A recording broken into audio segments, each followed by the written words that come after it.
Guys, Deluded, I'm back again. Thank you very much for having me. YouTube's Lucas Torreira, YouTube's N'Golo Kante. Without a doubt, the best YouTuber at this. I mean, for obvious reasons, man. If anything, I'm the sexiest YouTuber as well. But on a serious note, mental health. Now, again, I'm not. I'm gonna try and use my words. Um, use my choice of words in the best way I can. So if I might sound insensitive to a degree, forgive me. I'm not trying to do that. I'm no mental health expert. I haven't got no mad stats and all of them things to suggest that. But I think I need to speak about it in the sense that for a variety of reasons it affects me, it affects you watching this. It don't matter if you're young and old. Personally, I believe everybody's got some sort of mental disorder to some degree because of the pressures of society, the change in dynamics. Specifically, my demographic as well that I'm focusing on. Because as much as I sympathise with the older and the younger, well, the younger lot does count, but the older lot, I can't really speak for them in it. I just know clearly it affects everybody in it, and it doesn't matter if you're a war veteran or if you're living in the age of social media. There is some sort of problem you're facing, and that's not necessarily a bad thing. I know in my life personally, one of the first things I had to understand to elevate myself as a person in my young life, I had to become emotionally intelligent. What that means is, okay, I'm angry. What has made me angry? Am I thinking straight? Okay, I'm sad. Am I thinking straight? Okay, I'm peed off. Am I thinking straight? How? Let me come back to this. If I've made a decision based on anger or something, let me come back to this later when I can think stably and things like that. Because it kind of ties into pride, and I learned very on. I'm a very prideful person, as a lot of you will be as well. Especially my demographic, coming from the same reality we do. We're prideful. We don't bother people, but you're a prideful person. I realize pride can make you lose your life sometimes. There's times where you need to be easy, innit? That's one thing I've had to learn. And I do believe society, in general today, there's no, we talk in extremes. I mean, on one hand, I do believe, even when school tried to say, I know it's not technically a mental health problem, but they tried to say I had ADHD, whatever that stands for. My mom said, no, what are you talking about? You don't need that. You ain't got that. You just can't behave himself, quite rightly so. So I feel in today's society, to a degree, we're too quick to, like, something's wrong with someone. We're too quick to say, oh, you're this, you're that, you're this, you're that. Try and condemn them and get them on tablets and say they're on something like this. And but on the other hand, I do feel that it's opening up to a degree. And there's also another hand in the sense that I do think there's some glamorization between people saying they've got mental health problems, in particular being what's the word, man? Oh, it's escaped my mind, people, man.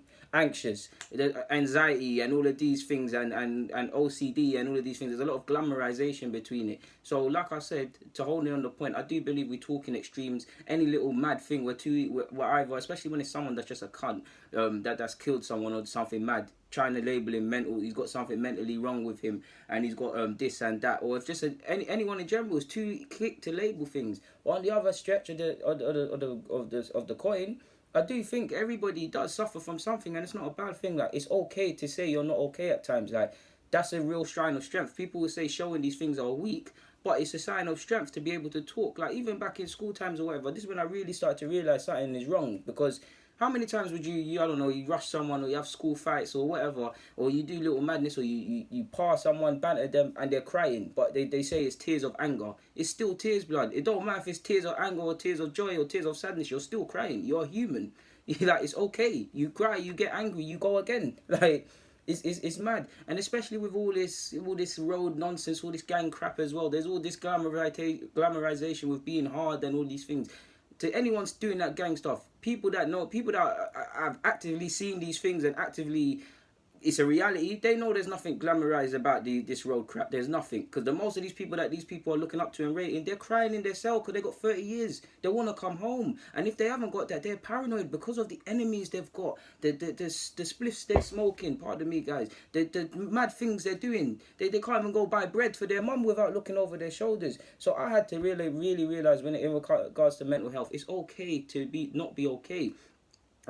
Specifically to social media as well. Definitely my age range, if you're anything from, I'm 22, so let's just say to 27, let's just say to 30. If you're 16 or just less to 30, I do think social media has a pressure. I can't speak about no one, I can only speak about myself, and this is what I'm speaking about. In regards to me and social media, I don't necessarily think social media has an effect on myself, because I don't go on social media. My mom's always told me, don't watch what other people have, because you don't know how they got it. And I love my mom, and I love her even more for them sort of statements there. Obviously, school times and stuff, when you're seeing guys with nice kicks, nice clothes, money, girls, all of these things. It does place our mind on you, but you've got to be stronger minded. Back to social media. Now, I've never looked at social media and thought, oh, my man's got 20 watches, my life is shit, and all of these things. I've never ever thought that. But some people do. I think it's idiotic to do that, but I can't, like, not everybody's like, one thing I had to realize, not everybody thinks like me, and I don't think perfect, so I'm not suggesting I'm the oracle. Not everybody thinks like me. Some people quantify themselves, and by that logic, I was like to myself, DG, alright, cool, you might not do that, but how many times have you sat in a dark room? And I'm a person, like, if I like to be away from everyone if I'm feeling negative or something, people, because I don't like to, just because I'm negative, I don't want to spoil your energy and things like that. And I'm the same if I'm positive and you're negative. But when you get in a dark room, your thoughts can make you think some mad stuff. Now, I've never thought suicidal and things like that. What my thing has mainly been self-doubt. Can the world see certain things? Is it going to happen for you? Why are you trying to live a certain life and trying to elevate yourself when the statistics and all of these things are pointing to this? Why don't you just do that? Like, all of these things go through my head quite a lot. So that's me.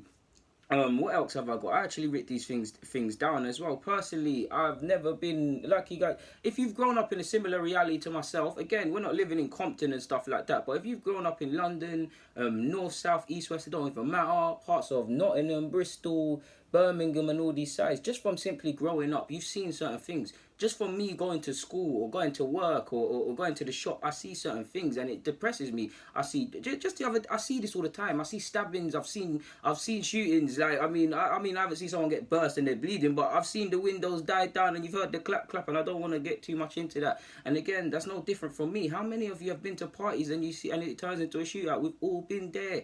So I do think that the violence, the stabbings, the amount of friends I've seen die or go prison or just the worst thing apart from all of that, just walking around aimlessly, like I see them year on year, and I'm like, what you want? I'm out here. Like these sort of things, it upsets me. Like for me, it scares me how normal I've become to it just from having to live in a certain thing, like seeing prostitutes, seeing drugs, seeing violence, seeing all of these. For me, what scares me is the violence. And I'll tell you what, the other day I was walking home from a friend's house. I walked past this alleyway, which I have to go to my house. Typically, I see junkies all the time, as you would if you lived where I lived as well. You see junkies all the time. I mean, you know how to keep yourself to yourself. It depressed me because I looked to my right. I didn't even mean to see the nitty, but it's like they're on the floor. You can see the needle. They're all overdosing. It looks like they're overdosed or something. I don't sell drugs. I don't know what they're on in that regards. But they looked out of it, and it was depressing. I walk up a bit. I see two people fighting. Now where I was walking was near a mosque, and I think it was again. I'm not Muslim, so apologize. But I think it was prayer time. So some Muslim acts came out and broke the fight up. But then I looked at the victim. The victim was effed up. He's on the wall leaning. If them acts weren't there, if them Muslim brothers weren't there to help him, I don't know what would happen for him. I just see the other don dipping off. I think he was Eastern European. He's like, you got 2 minutes in his vaccine. You got 2 minutes. He's got all blood on him, and it really upset me, man. For me as well, I also think like on terms of. I'd say I'm a very paranoid person, not in the sense that I'm like, oh, what's going on? But it's like, I don't trust people. I don't trust people because I believe in actions. Actions tell me everything about someone. If someone's telling me just bare things, and I think it serves to my benefit, but it hurts me because I don't let people in sometimes. If I don't know you, if I don't trust you, if I haven't reviewed you over a certain amount of time, you won't hear nothing from me because loose lips, 6 shits. I don't like other people telling me about myself, my business. I don't like other people telling me things. Like, I'm a paranoid person. If I don't know you, man, don't say nothing, you know. Like, even to the point where even people have said I look awkward on some shows I've collabed with. So I'd say the paranoia, I can be at times as well, in my own opinion. I wouldn't say bipolar. And again, I don't want to diagnose these, and none of these things are right or wrong or things like that. And please seek help if you need it. But I wouldn't say I'm bipolar or anything like that because I can't quantify that. But I would say I have a split personality at times. I can be very irritable. I can be very happy. I can go hot and cold and bear of them. Anxiety is probably the biggest one because of my goals, because I do YouTube, because I put a lot of pressures on myself, because there's pressures on men in general. Like, I'm very anxious. The past brings me with a lot of regret, a lot of things I regret, but I can't cry over spilt milk. The future, if I'm being honest, for me anyways, it looks bleak, people. It looks bleak. So all I do in the present is work hard. That's why you see me going to work. That's why you see bare vids. That's why you see me always looking at something that I can advance myself. Because in terms of education, I knew enough to get through. I was extremely mediocre.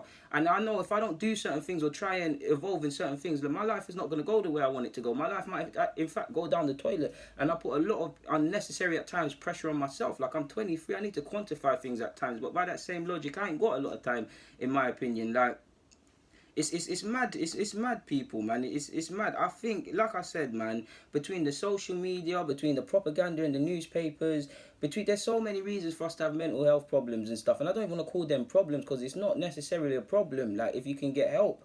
Like I said, man, I'm still not 100% emotionally intelligent, but I do believe that was one of the smartest decisions I decided to do, is look into that after reading it in a book. But if you're suffering from anything, man, just please, even if you're not, just speak about it. Because the hardest of people, the most happiest of people, the most joyous of people you guys probably know, and I hope to be wrong, they're probably hiding something.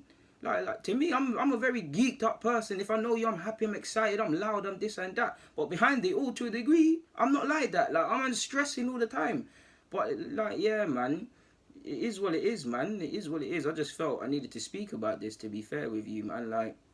I can be extremely hard on myself. That's probably the worst one of mine. Extremely hard on myself, people. Extremely hard.